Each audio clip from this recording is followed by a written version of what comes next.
श्री हरदास श्री हरदास श्री हरदास।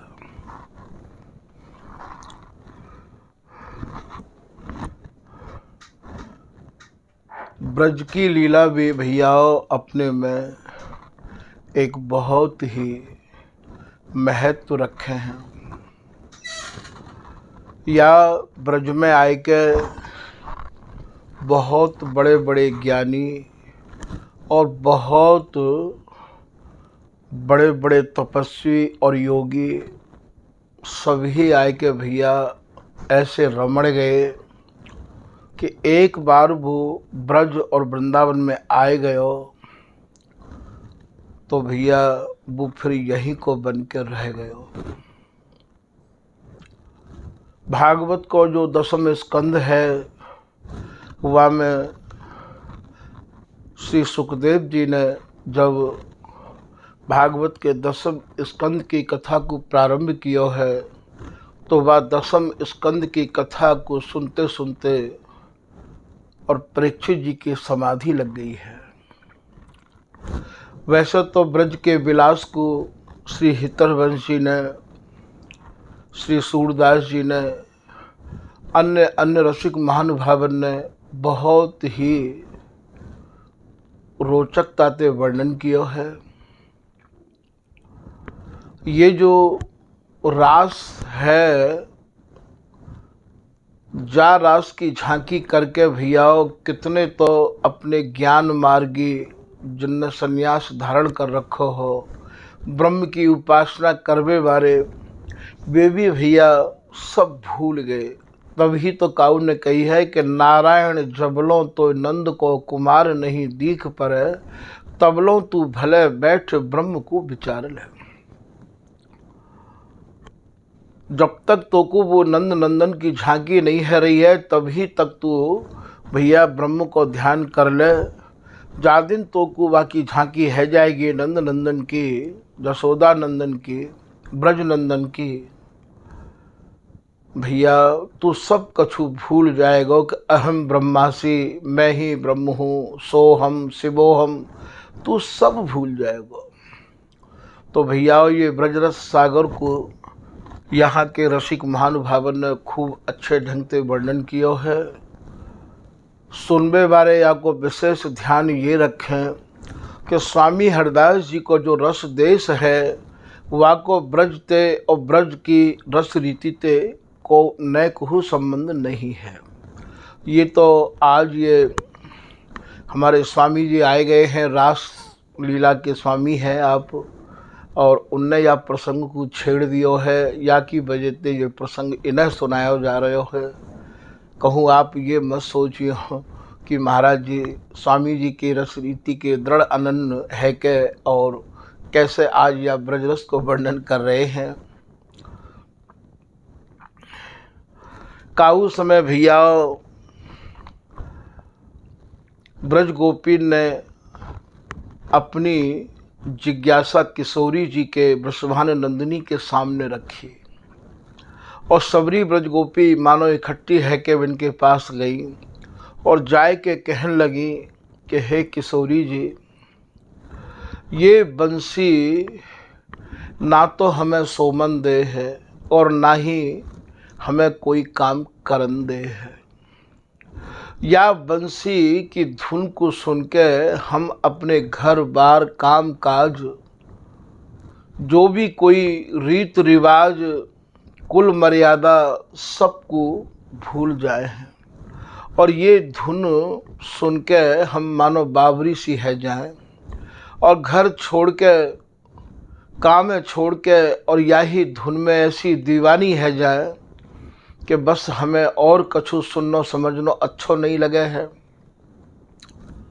या बंसी ने ऐसी कौन सी तपस्या करी है, या बंसी ने ऐसा कौन सा पुण्य किया है जो श्याम सुंदर के अधरम ते लगी रही आवे है और हम सबको या की धुन ने बावरो कर रखो है। या बंसी की धुन के पीछे हम हमारे घर में रोज को कलेश होवे है, हम जाकी धुन सुने, घर को कोई काम काज कर नहीं पावे। नंद है वो भैया सिखा देवे, अर्थात हमारे घर वाले को खसम को सिखाए दे है। और जब काम बिगड़ तो दिखे तो वो भैया धर कूटे, अर्थात मार लगावे है। सास है वो दुनिया भर की तहाने दे है। हे किशोरी जी, हम सब ब्रज की रहवे वाली ब्रज गोपी या बंसी ते अत्यंत दुखी है गई हैं। या तो कोई ऐसा उपाय बता दो, या बंसी को हम कैसे हूँ तोड़ मरोड़ के फेंक दें, और या हम बजावो सीख लें, याने हमारो जीनो दुश्वार कर रखो है। तब तो प्रिया जी ने हंस के कही कि अरे सखियो, या बंसी को तोड़ मरोड़ के फेंकबे ते फायदा कहा होएगो। ऐसा कोई उपाय कर लियो जाए कि या बंसी को बजाए वही सीख लियो जाए। तब तो सखी ने ये बात जब किशोरी जी के मुख से सुनी, तो किशोरी जी के मुख से सुन के ये ब्रज गोपी बहुत प्रसन्न भई और कही कि किशोरी जी चलो या कुछ बजावो सीख लें, पर हम में तुम में ते कौन सीखेगो। तब तो किशोरी जी बोली कि सखी तुम सब लोगन को मत होए, तुम सब लोगन को विचार होए, तुम सब ब्रज गोपिन की यदि इच्छा होए तो या बंसी को मैं सीख लूँ बजावो। ब्रज गोपी बोली कि सीख तो लो, पर कौन पे सीखोगी। तब फिर या की जानकारी करी गई कि या को बजबैया विशेष सिखवैया है कौन। तब काऊ ने कही कि या के बहुत अच्छे बजबैया और सिखाए बारे तो केवल वे नंद के लाला कृष्ण ही हैं। तब राधा रानी ने कही कि सखी बिन पैते ही सीख ली जाए। और सखी बोली कि और हूँ यहाँ के ब्रजवासी बालक बंसी तो बेहू बजावो जाने हैं। पर सखीन की टोली में सबसे ज़्यादा आवाज़ नंद के कृष्ण के काजे ही उठी के बिनते ज़्यादा ना तो कोई बजावो जाने बढ़िया और ना ही कोई सिखावो जाने। राधा रानी ने फैसलो कियो, किशोरी जी ने फैसलो कियो कि तब तो सखी बिनते ही सीख ली जाए ये बंसी। एक सखी ने कही कि आप सीखवे की तो बात कह रही हो, पर आपको ये पता होना चाहिए कि नंद के जो लाला हैं श्याम सुंदर हैं वे तो किशोरी जी चोरन के सरदार हुए हैं, वे तो पक्के चोर हैं। यहाँ सब कोई जाने कि नंद को छोरा तो चोरन को सरदार है। राधा रानी ने सखीन पे कही सखी तू ये बता, मैं तो सीखवे के काजे ही जाऊंगी, मुँह पे ते कहाँ चुरा लेंगे। राधा रानी की इच्छा को देख के सखी ने स्वीकृति प्रदान कर दी, अर्थात कह दी कि ठीक है आप उनते बंसी सीख आओ। महाराज आज प्रथम बार राधा रानी बंसी सीखवे के काजे और श्याम सुंदर के पास गई हैं। ये श्याम सुंदर काहू लता के नीचे पाम पे पाम धर के और महाराज हाथ में बंसी लिए, मोर मुकुट धारण किए और लता के नीचे ऐसे सुशोभित है रहे हैं। नील बड़ सघन लता की छाया और महाराज जैसे ही किशोरी जी को आतो भयो देखो, कोटि कोटि चंद्रमा की चांदनी को भी लज्जित करने वाली किशोरी जी जैसे ही सामने गई, उठ के खड़े है गए और सत्कार पूर्वक बोले आओ आओ किशोरी जी, आपको स्वागत है। आज एकांत में कैसे पधारी। किशोरी जी ने कही कि मैं आप पे बंसी सीखवे आई हूँ। तो कहा आप मोको बंसी सिखाए सको हो। बहुत ही प्रसन्न मुद्रा में मुस्कुराते हुए श्याम सुंदर बोले किशोरी जी, मैं तो आपको बंसी बड़े ही प्रेम से सिखाऊंगा। मेरा तो बड़ा सौभाग्य होएगा कि आप मुझे बंसी सीखवे आई हो। महाराज चतुरन के सिरमौर, चोरन के सरदार और महाराज सब ब्रजवासीन के प्राण स्वरूप ये श्याम सुंदर और राधा रानी को बंसी सिखावे के काज अपने अधरन पर रखवे वाली जो बंसी ही बा बंसी को इनके कर कमलन में दे रहे हैं और दे के बिल्कुल निकट आए के सट के और महाराज इनने बंसी राधा रानी को दी और दे के बंसी और कपोलन ते कपोल छिवाए रखे हैं। शरीर पूरा एकम एक जैसा है रहे है और हाथ में बंसी दे के कह रहे हैं कि प्रिया जी आप या को यों पकड़ो। और जैसे ही बंसी पकड़वे के काज हाथ में हाथ दिए, बंसी दी, वह समय की प्रसन्नता और वह समय की तरंग तो कहते नहीं बने हैं। राधा रानी ने कही कि श्याम सुंदर या बंसी में तो छेद ही छेद हैं, बंसी में छेद हो मैं ना तो या बंसी में तो छेद ही छेद हैं। ये तो सबरी पोली परी है, हमारे ब्रजभाषा में पोली बातें कहें जहाँ में छेद हो गए हैं, समझ रहे हो ना स्वामी जी। तो ये बंसी तो पोली परी है सबरी। या कैसे मैं बजा सकूंगी, या पोली बंसी को स्वरूप का है, ये क्यों पोली है। तो श्याम सुंदर कह रहे हैं कि हे किशोरी जी, या में सप्त सुर 3 ग्राम हैं। किशोरी जी ने कही कि हे श्याम सुंदर, मैं कभी स्कूल तो गई नहीं हूँ, मुँह पे तो पढ़वो भी नहीं आवे है। ये सप्त सुर 3 ग्राम कह कहते हैं। तब तो श्याम सुंदर ने कही कि आप याकू दोनों मुट्ठीन की तरह ऐसे पकड़ो और अधरन पे रखो। महाराज ऐसे पकड़ो, बड़े मधुर स्वर में कहते कहते श्याम सुंदर ने और राधा रानी के सीधे हाथ की और कन्नी अंगुरिया की अंगूठी और निकाल ली, अर्थात चुराए ली, और उन्हें पता नहीं लगी। और महाराज बा अंगूठी को चुराए के इनने फेंट में धर लियो। राधा रानी ते कही श्याम सुंदर ने कि हे किशोरी जी, संगीत एक सागर है, या को एक दिन में तो सीख नहीं सको हो, या में तो बहुत लंबो समय लगे है। आज इतनो सीख लियो है, कल या के आगे सिखावेंगे। आज सिखावे की यही छुट्टी करी जा रही है, कल पुनः पधारियो।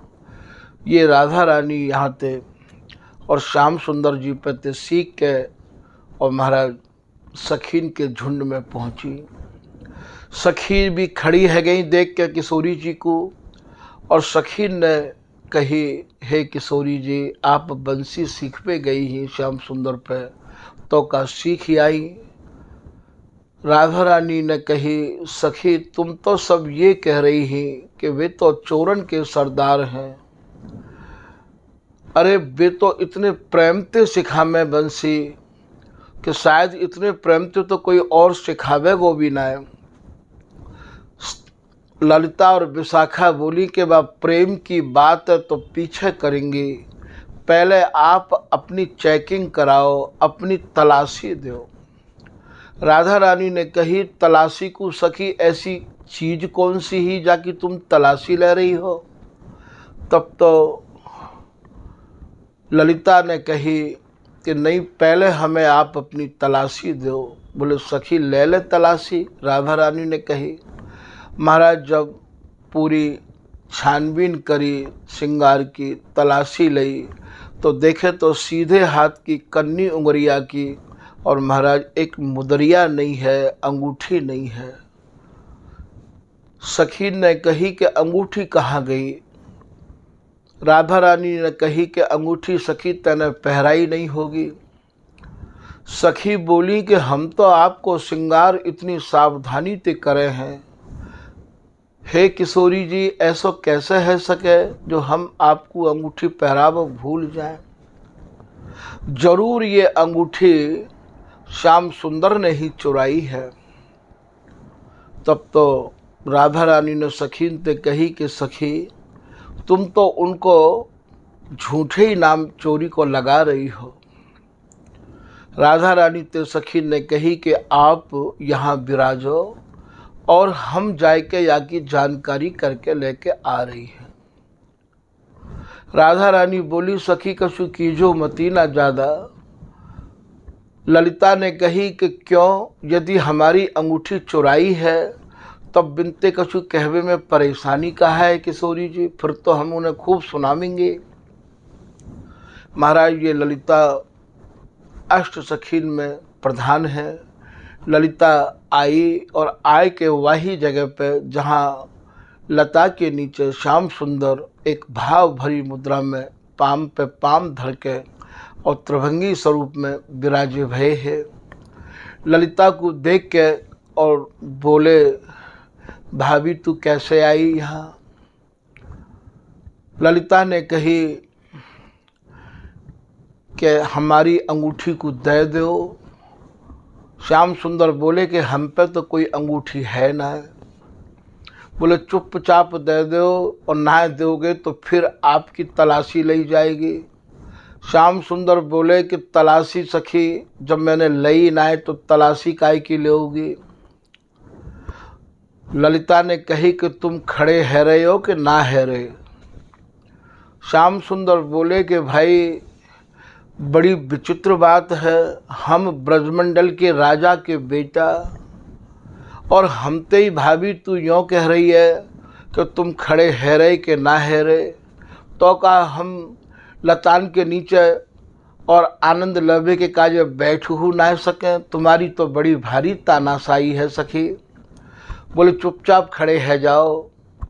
महाराज, बहुत कही प्रेम की भाषा बड़ी अटपटी होवे है। श्याम सुंदर को खड़ो कर दिया ललिता ने, और जैसे ही खड़ो कियो तो ललिता ने कही कि आप तलाशी दो। तो बोले तलाशी को सखी, मेरे गोजा तो है ना है जो मैं धर लूँ, मैंने तो खाली ये झंगा पैर रखो है। सखी बोली अब फेंटे खोलो। श्याम सुंदर बोले कि सखी मैं अब बच्चा तो हतनाऊँ, बड़ो है गयो हूँ और यहाँ केवल मैं हूँ और तू है। कोई आतो जातो देखेगो और तू मेरी फेंटे खोलेगी तो कोई का कहेगो, या बात को भी तो विचार कर ले। सखी बोली मैंने विचार कर लियो, तुम तो फेंट खोल के मुँह को दिखाओ। तो का बोले मुँह को नंगो करेगी का। महाराज, सखी ने झट से फेंट खोल दी। फेंट खोली तो बामे ते ये अंगूठी गिर गई। अंगूठी गिर गई तो काऊ पे कोई वस्तु चोरी कोई कर ले जाए और चोरी करी वस्तु जब मिल जाए तो बाकू थोड़ी और महाराज कायली तो वो महसूस करे ही है। और जैसे ही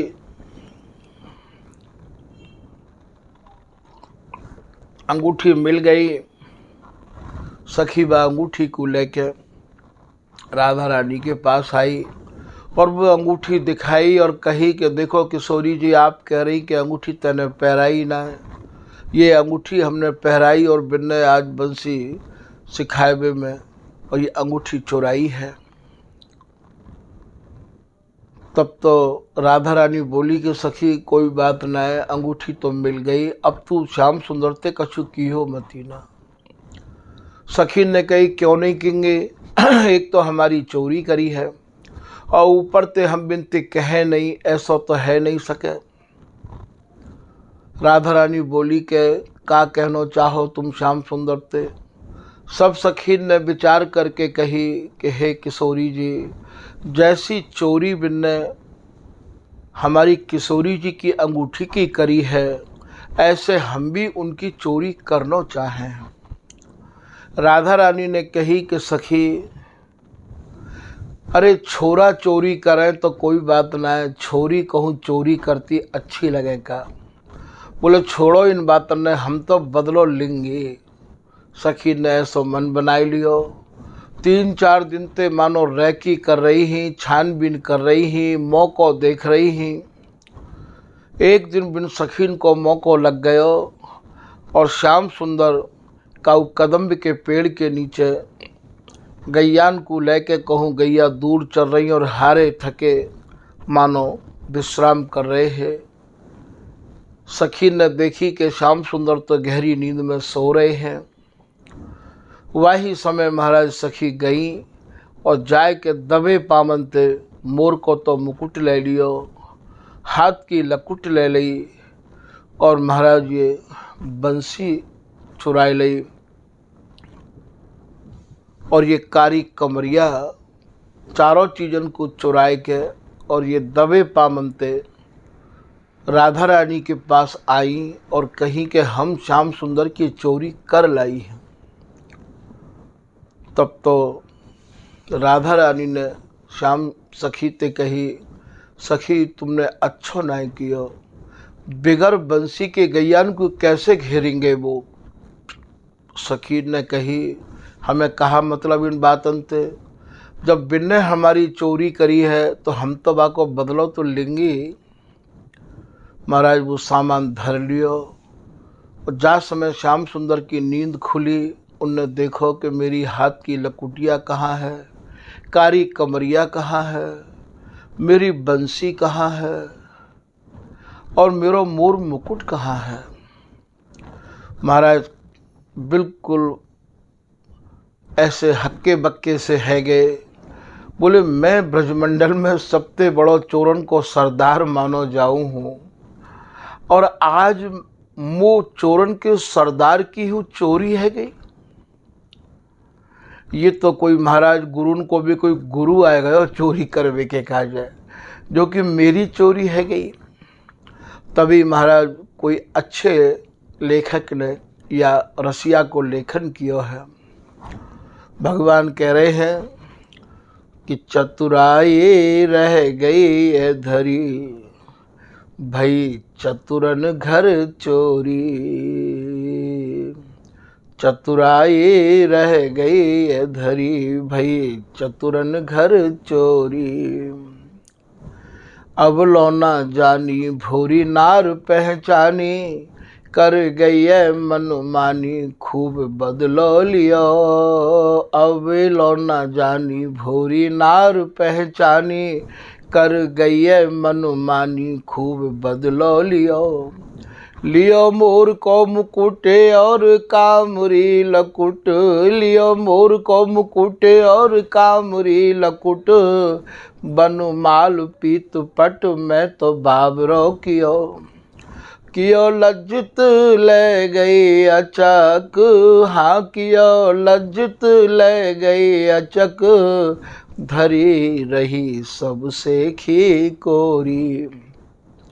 चतुराई रह गई है धरी, भई चतुरन घर चोरी।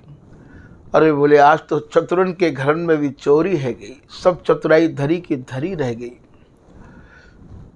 अब तो श्याम सुंदर विचार कर रहे हैं कि यह चोरी को कर कौन सके है।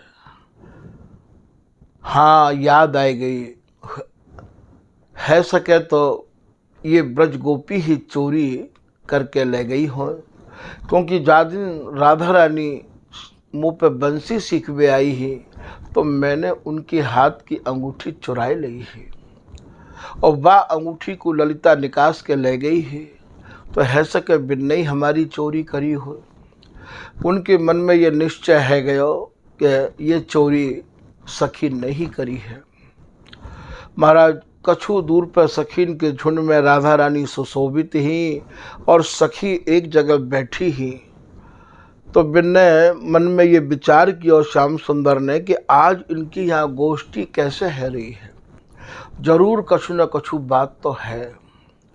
तब तो श्याम सुंदर ने और महाराज ब्रज गोपी को श्रृंगार बनायो, ऐसो श्रृंगार बनायो, नाक में नथ पैरी, मांग में सिंदूर भरो, कानन में महाराज झुमकी पैरी, गले में हार पैरो, बढ़िया साड़ी पहन के 16 श्रृंगार करके और ये श्याम सखी बन के और वह झुंडते कछु दूर दोनों हाथों को ऊपर उठाए के और एकदम श्याम सुंदर के विरह में आंसू बहाती हुई और बोले, हे श्री श्याम सुंदर, आप मोकू दर्शन दो, नहीं तो अब मैं अपने प्राणन को नहीं रख पाऊंगी।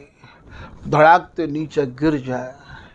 फिर जैसे तैसे उठे, फिर आवाज लगा मैं, हे श्याम सुंदर, आप मोकू दर्शन दो, नहीं तो मैं अपने प्राणन को नहीं रख पाऊंगी। फिर नीचे गिर जाए। राधा रानी को बड़ो ही कोमल हृदय, उनने सखीन ते कही कि अरे सखी हो, तुम जाए के या सखी को संभालो और देखो ये क्यों पछाड़ खा रही है, क्यों गिर रही है ये सखी। कहूँ ऐसो तो नायक या की आंख श्याम सुंदर ते लग गई हो, वैसे तो या की रूप रेखा ते ये अनुभव है रहो है कि ये तो कोई अवै ब्याह ही आई है, ज़्यादा दिन या के ब्याह को भय नहीं है, ये तो नई सखी है। दो सखी आई और आए के महाराज या सखी को, सामरी सखी को उठायो और उठाए के पूछी कि अरे सखी, तेरो कहा तो नाम है और तो को कहा परेशानी है, तू क्यों पटक खा रही है, तू क्यों पछाड़ खा रही है। ये सामरी सखी सखीन तो कह रही है, सखी मेरी मोते मत पूछो, मैं श्याम सुंदर के विरह में अपने प्राणन को बस झोंकना चाहूँ, प्राणन को त्यागना चाहूँ, मैं अपने श्याम सुंदर के बिगर रह नहीं पाऊंगी। तो अरे सखी तू ये बता, सखी पूछ रही है कि तेरा नाम कहाँ है, तेरा गांव कौन सा है, तू कौन से गांव में ब्याही है, तेरे आदमी को नाम कहाँ है, तेरे सास ससुरन को नाम कहाँ है। तब तो ये सामरी सखी सखीन ते कह रही है कि अरे सखी, मैं तो श्याम सुंदर के विरह में इतनी बाबरी है गई हूँ कि मोकू तो अपनो हूँ नाम, अपने आदमी को हूँ नाम, और अपनो गांव और अपने ब्याहवे को गांव, सास ससुरन को नाम, मैं तो सब भूल गई हूँ। मोकू कछु ध्यान नहीं है, बस मोकू तो एक ही ध्यान है कि श्याम सुंदर आमे और मोकू दर्शन दें, नहीं तो मैं इन प्राणन को अब नहीं रखूंगी। राधा रानी ते आए के सखी ने कही कि हे किशोरी जी, वो तो श्याम बिरहनी है और वो तो श्याम सुंदर की याद में विरह में ऐसी बाबरी है गई है कि वो तो कछु बता ही ना पा रही, सब कछु भूल गई है नाम गाम।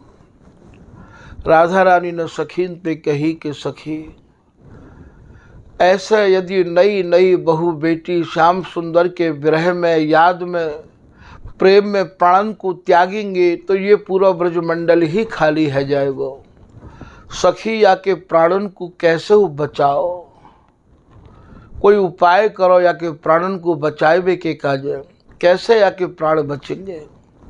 तब तो सखी आई और आए के कही, या सखी ते सामरी सखी ते कि अरे सखी, तेरे प्राण बचें ऐसो तू हमें कोई उपाय बता।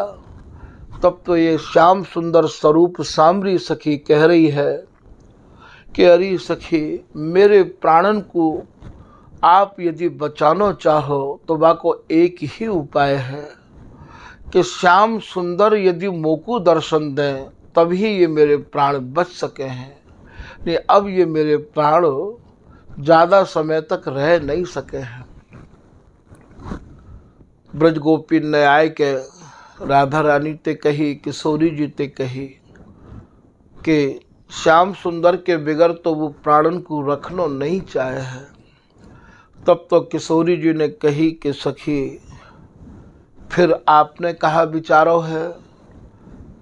सखी बोली कि हमारे मन में तो यही विचार आयो है किशोरी जी कि या के प्राणन को रखबे को एक ही उपाय है कि जा वस्तु की हम चोरी करके लाई हैं, मोर को मुकुट है, कामरी है, लकुट है, बनमाला है और महाराज पीताम्बर है, बंसी है, वाकु आप धारण करो और धारण करके श्याम सुंदर के स्वरूप में आप या को दर्शन दो तो है सके या कि प्राण बच जाए।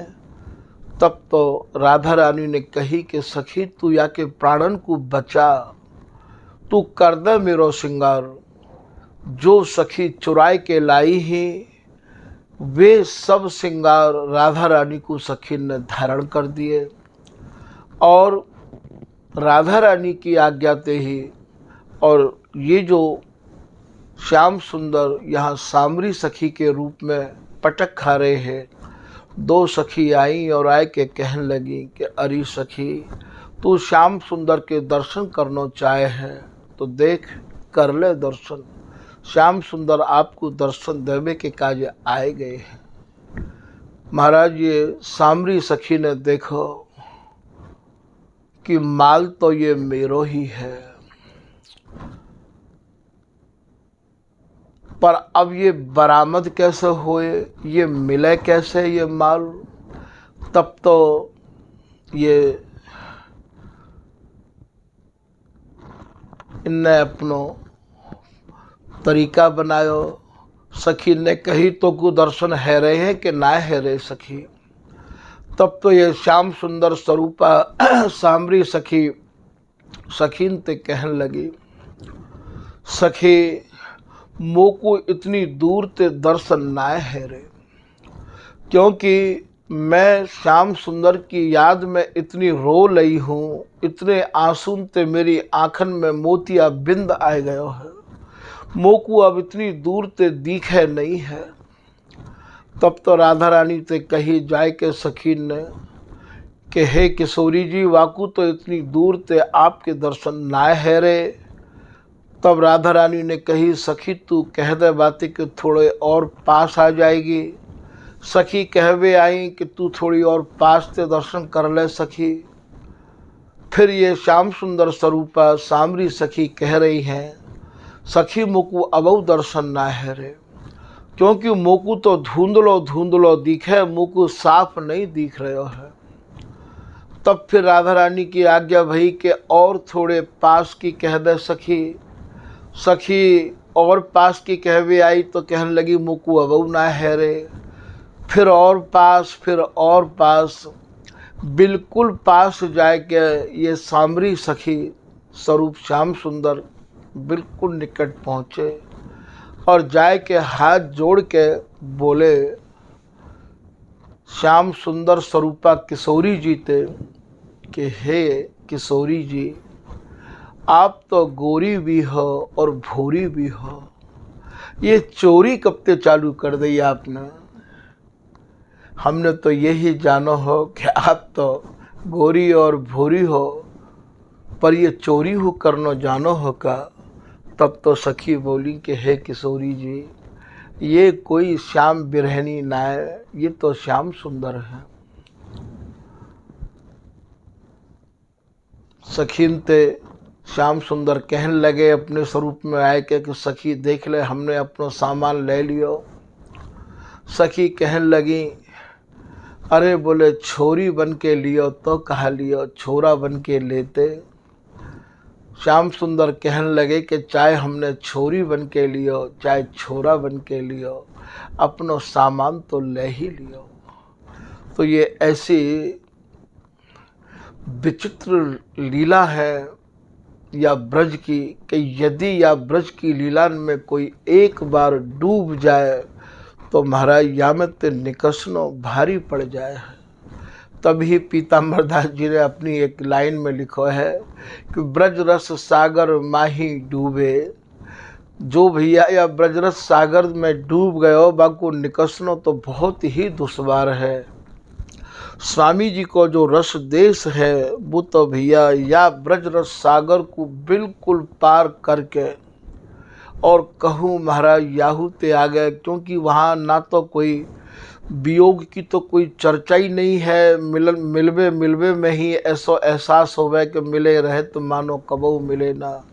और वो रस देश तो भैया जन्म कर्म ते परे है, ना वो वृषभान नंदिनी है और ना ही वे नंद नंदन है। वो तो महाराज मेरे नित्य किशोर अजन्मा विहरत एक प्राण द्वैतन्मा, महल ते निकस न बाहर वामे, कुंज कुंज प्रति खेल मचा में, वन उपवन बाहर की लीला, नंद कुमार करे तहाँ क्रीड़ा। तो वो देश तो भैया स्वामी जी महाराज को निजी देश है, और वह देश में तो स्वामी जी की बिगर कृपा के श्री हरिदास नाम और श्री हरिदास नाम लेवे वाले जो रसिकनन जन हैं, बिन की बिगर कृपा के बाद देश में प्रवेश नहीं है सके हैं। तो भैया ये एक बंसी लीला जाते ब्रज गोपी बहुत ही ज़्यादा और परेशान ही, तो ये बंसी सिखाएबे की लीला को प्रसंग आज यहाँ नंदगाम के गोस्वामी गण आए हैं। तो इनकी इच्छा के अनुरूप और या को जो कुछ निवेदन कर पाए, श्री हरिदास।